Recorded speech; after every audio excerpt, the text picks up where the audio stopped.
O apóstolo Paulo, falando dos ímpios, essas pessoas que a garganta deles é um sepulcro aberto, só tem coisa errada, só tem coisa que fede. Quando eles abrem a boca, eles não conseguem falar a justiça de Deus. Ele diz assim, em Romanos 3,16, em seus caminhos há destruição e miséria. Então nunca tente imitar o perdido, o ímpio.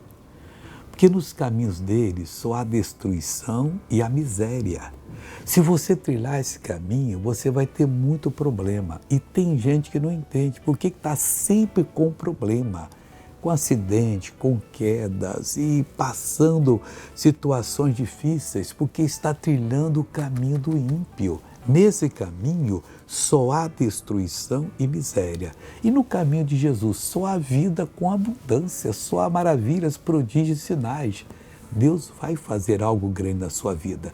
Veja essa pessoa que foi abençoada, eu volto para orar para você ser abençoado também.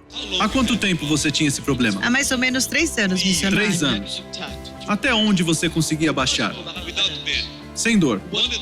Até aí? Por 3 anos? Sim, isso. Faça de novo então.